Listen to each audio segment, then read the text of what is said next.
Thank you. Okay? Yep. Mantin. Very long pad left opens 50. 30 long 90 right. Opens to medium right. We travel on the recce. The roads are open, so obviously you cannot commit yourselves. And the cars are only Group N specification, not Group A, so they are a lot slower. Our motorbike coming.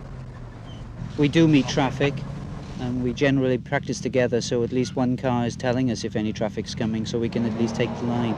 But for sure we are going 50% slower during the practice. 90 right. We can put at big trees because those you can see, you know. We're allowed to practice the route 3 times each special stage. The first time Juhad dictates the road as he sees it. I take it in my shorthand.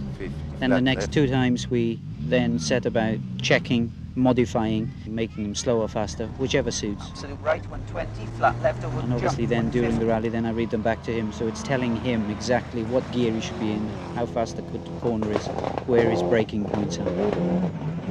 40, medium right tightens, the very long bad right over mud. 50, turn 90 left. Obviously during the day we're working all day. We're basically in the car for 10 to 12 hours at a time, by which time we basically make detailed notes of the stage. This is a typical page of our pace notes. As you can see, I write in rather large style, but if you imagine when you're trying to write it in a rally car over rough roads and trying to read it at a rally car at high speed, it needs to be big so at least you can see it when you're bouncing around.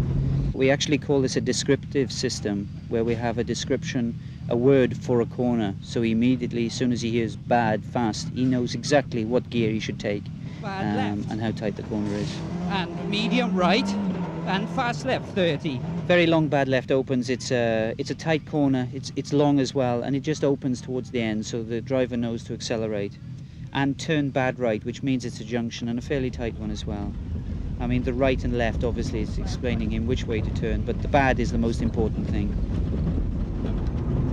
I think 5 is the easiest one for this position. Yeah, do 5, then stage 4, then we'll go back. Well, we'll see what the time is like, maybe run at a time. During practice, the recce mechanics look after the cars, which often means waiting for hours before the rally crews arrive at the service point.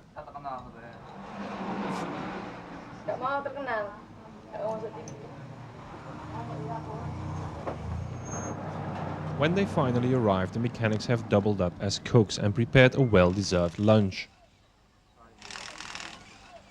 The cars are then being checked and refueled and sent off for more recceing. After which the mechanics pack their stuff and go to the next service point. After the recce, driver and co-driver take a day off to play some golf, while in the workshop the car is being prepared for the rally.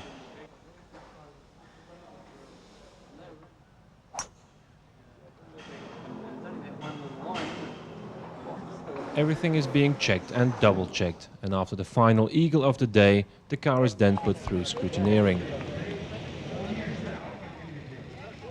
Later that day, the final pre-rally briefing takes place in the hotel.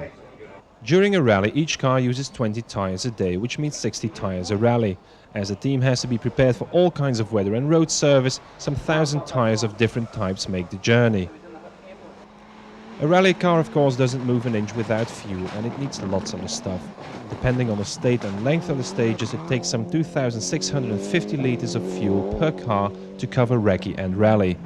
And all those tires and all that fuel are needed to go around the 10,000 corners each rally has, which means shifting gear some 30,000 times every single rally.